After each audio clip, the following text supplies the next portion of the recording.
So are you interested in enrolling in I.B.M.C of Jon Orana? Naghahanap ka ba ng information online o sa YouTube about reviews of I.B.M.C of Jon Orana? But before you swipe your credit card or go to the bank and pay for the course, you need to watch this video first. Itong video na to, it's not about a review of I.B.M.C of Jon Orana, but if you want to read my blog post, kasi gumawa rin ako ng blog post about my review about Jon Orana, so you can click the link below this video. But then again, this video is about, my experience, kung ano ba yung mga natutunan ko sa I.B.M.C of Jon Orana. So by sharing yung mga natutunan ko, you can decide kung yung I.B.M.C ba ni Jon Orana para sa iyo o hindi. Okay, I joined I.B.M.C mga 2017, mga late 2017. I paid around 20,000 pesos. So, hindi ko sasabihin sa inyo kung worth ba yung course o hindi. Again, this is not a review of the course. So, again, it's up to you to decide for that. So, ano ba yung I.B.M.C of Jon Orana? So, I.B.M.C, it's about selling ebooks. Selling ebooks online. So, yung iba sa inyo, kung hindi alam yung ebook, ebook is like a physical book. Yung mga libro ba na nabibili nyo sa National Bookstore. So, that's a book. Ngayon, ang ebook, it's in a digital format. So, ang kagandahan ng ebook, dahil ngayon marami nang gumagamit ng mga gadgets o device katulad ng tablets, smartphones. So, pwede mo nang i-download yung libro na yon sa iyong device and then read it from your device. So, napaka-convenient. For business owners kagaya natin, so halimbawa, you decided to be an ebook seller. You decided to sell information products. So, ang tawag kasi sa ebook, one form, one example of information product. So, ang advantage ng ebook selling is you can do this on the side. What I mean by this is kahit meron kang trabaho, you are full-time employee, so magagawa mo itong business na to. So bakit? Kasi all can be done online. Yung ebook, ibebenta mo lang siya online. So kailangan mo, meron ka lang website, meron ka lang program o way on how to collect their payments automatically. So pagka sinet up mo na lahat ito, yung website mo, yung payment processor mo, tapos yung ebook mo online, ida-download lang nung buyer. So, this all can be done automatically. Ang mahirap lang dito ay yung pag-set up ng una. So, you set up once. Merong mga technical aspect nito. Pagka nagawa mo na lahat, it can be done on autopilot. Hindi naman ibig sabihin, pababayaan mo na lang siya. May konting maintenance din. You need to maintain. Yung mga programs na ginamit mo, yung website mo, will do the work for you. Yung consumer mo o yung buyer mo from buying the ebook up to paying and up to the delivery, so it can be done automatically. So kaya maganda to for employees na nag-iisip ng ano ba yung mga pwede kong gawin on the side para kumita ako. So this is a good thing. But to be honest with you, syempre mahirap din kasi you need to promote and you need to be technical. So may mga technical aspect na kailangan mo malaman. Doon din nahihirapan yung mga nagsisimula ng ganitong klaseng negosyo. So I'll be honest with you, kasi ako naranasan ko rin yon. So kailangan number one, kailangan magkaroon ka ng technical know-how. Create your website, paano mo i-set up yung ebook mo. May technical aspect. Doon nahihirapan yung maraming nagsisimula ng ganitong klaseng negosyo. Also, yung iba, syempre, hindi naman wala namang ganong kadaming pera. Syempre, kailangan mo rin mag-invest. Mag-invest ka sa website, mag-invest ka sa tools.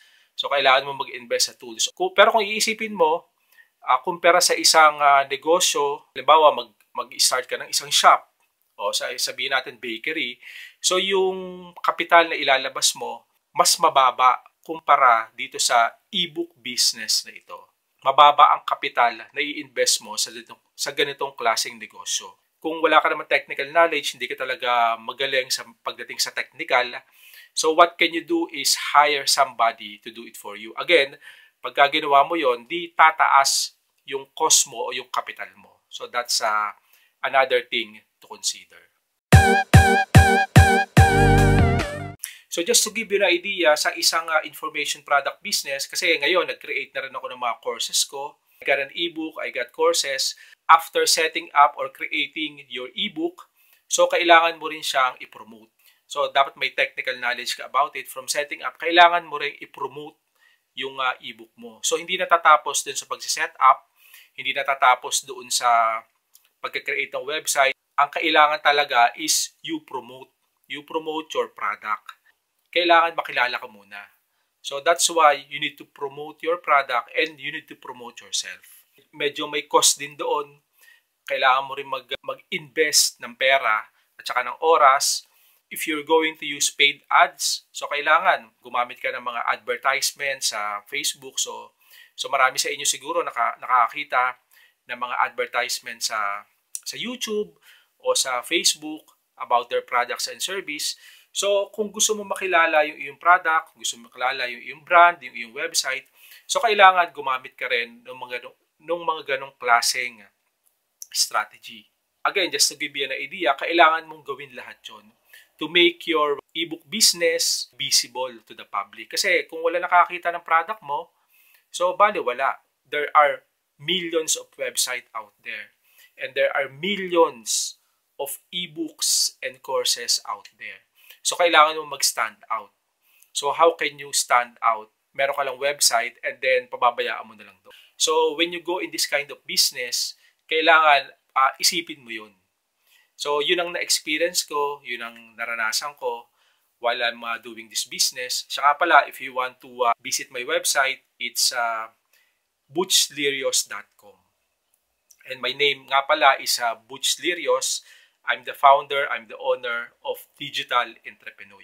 So you can visit my website at butchlirios.com.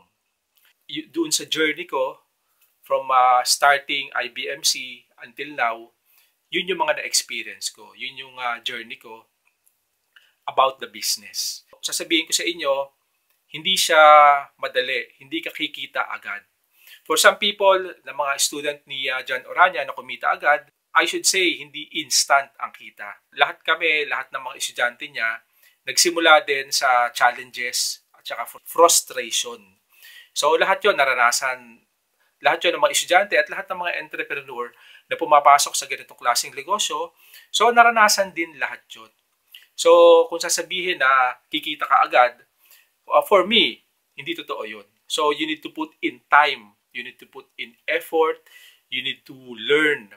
So, kailangan marami kang matutunan. Kasi, dito sa negosyo na to, ebook business, maraming components na involved. Maraming kailangan mong matutunan. There are many moving parts, ika nga. So, yung mga moving parts na yon, so kailangan matutunan mo yon. So, that's the reality in my point of view. So, again, without further ado, i-share ko na sa inyo yung 5 things that I learned from I.B.M.C. So, after watching the video, so you can decide kung yung I.B.M.C. ba talaga para sa inyo or is it worth your money? Is it worth your time?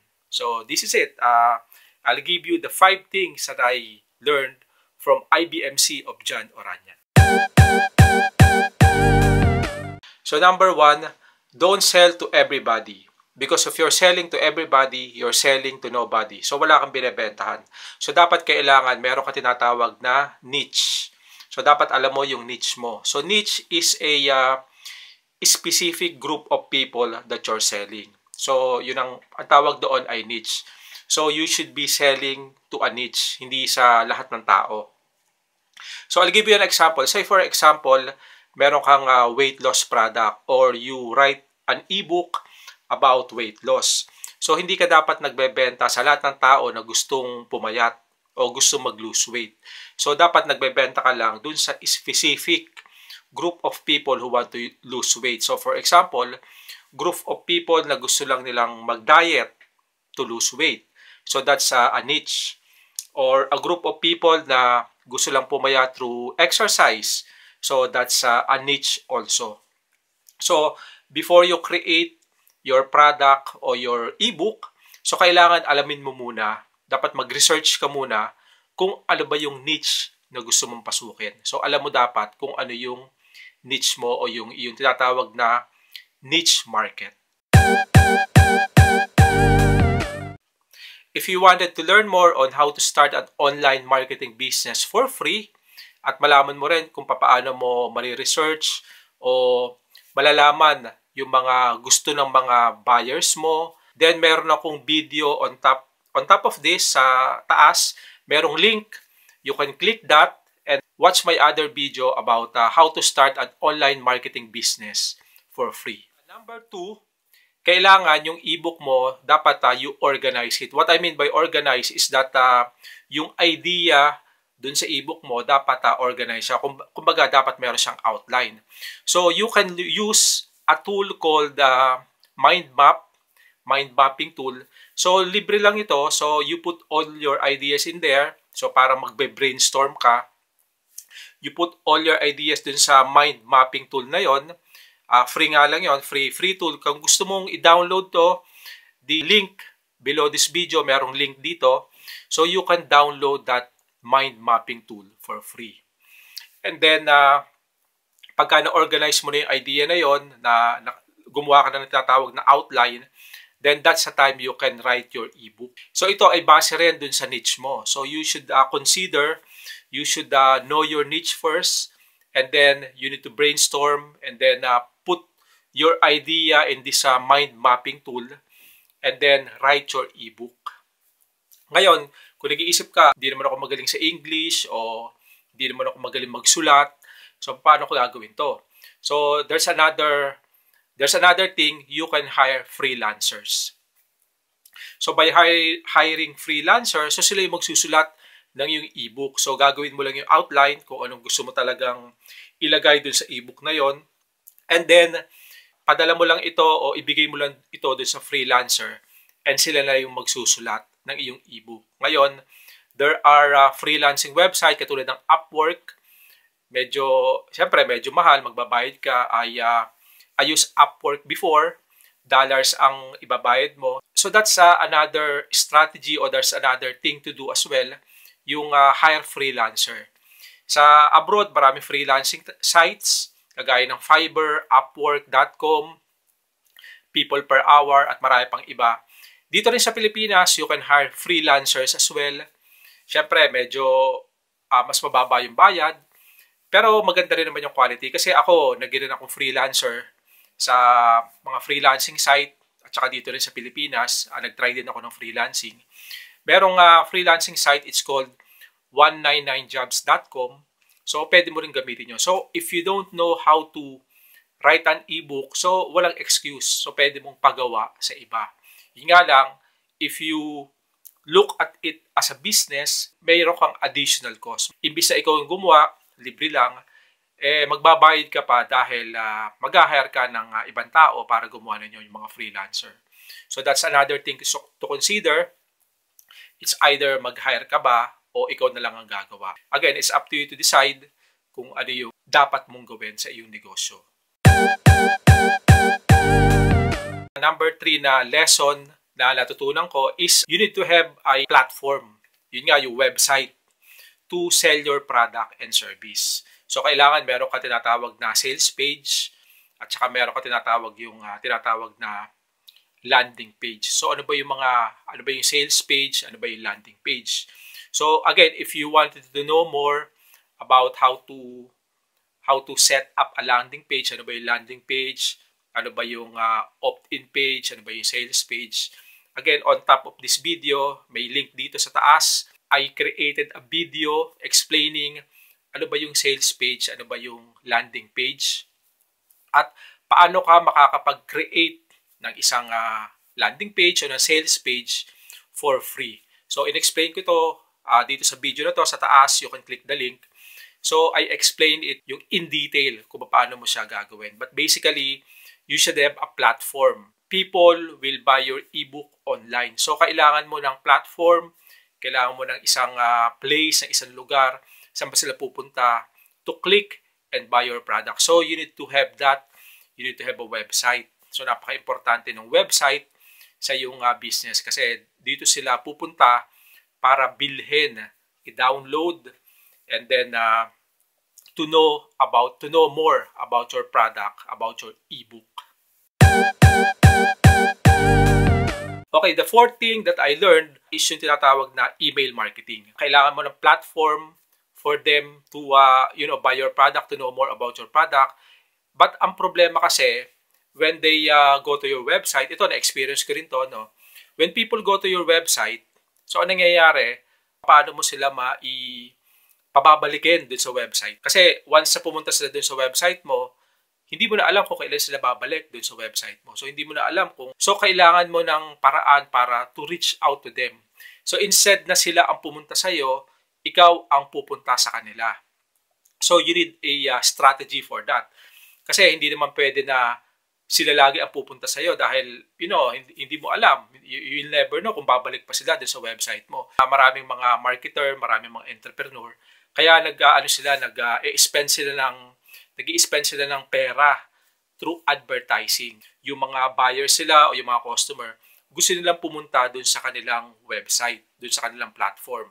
So, kaya nila ginagawa yon. The cost-effective way to do, yung hindi ka kailangan maggumastos ng pera, hindi mo kailangan na mag-spend ng money, is to use ito tawag na email marketing. So, by using email marketing, ang gagawin mo ay you create an offer o yung free ebook, yung mga freebie ba? Free report, free download, discount, etc. etc. So, i-entice mo sila na pumunta doon sa yung opt-in page mo nga, yung opt-in page. And then, pagka pumunta sila doon, in exchange, hihingi mo yung kanilang pangalan at saka email address. And then, from that, pagka nangyari yun, this is all done automatically. So, pagka nakuha mo muna yung kanilang pangalan at saka email address, then yung program na yon o yung email marketing program na yon o tool, yun na ang magsasend ng email sa kanila. So, you're using email marketing to reach out to them. So, kung halimbawa, meron kang mga promo o may product ka o gusto mo lang talaga mag-reach out, educate them, then you use email marketing. So, meron akong link sa baba kung gusto nyo yung what is email marketing. So, if you wanted to know more about email marketing, paano kayo magsisimula sa email marketing, may link ako sa baba. It's a blog post na pwede nyo basahin para magkaroon kayo ng idea kung paano nyo gagamitin ang email marketing sa inyong ebook business. Saka pala, hindi lang ito sa ebook business, but you can use it for your online business and mga different kinds of products that you're selling online. Okay, the fifth and the last one is rinse and repeat. So, when I said rinse and repeat, gawin mo yung lesson number 1, yung from number 1 to number 4, gawin mo lang ulit yun. So, create a new product, create a new ebook, alamin mo ulit kung ano yung niche mo, and then do it all again. So, rinse and repeat. So, ulitin mo ulit. So, kung may bago kang product, may bago kang service, may bago kang promo, etc. So, gawin mo ulit yun. So, paikutin mo ulit. So, okay, that's the 5 things I learned from IBMC of Jon Orana. So, it's up to you to decide kung gusto nyo ituloy, kung gusto nyo mag-spend ng pera to enroll in IBMC. And siya nga pala, kung gusto nyong matuto o gusto nyong malaman on how you can start an information product business, how you can start an online business, kahit empleyado kayo. So, you can visit my website at bootsteers.com or you can subscribe to my channel. Subscribe to my channel by clicking the subscribe button below. Marami ako inilalabas o ginagawang video on how you can start na online business and information product business. So, yung mga video ginagawa ko is related doon sa negosyo na ito. Thank you very much for watching.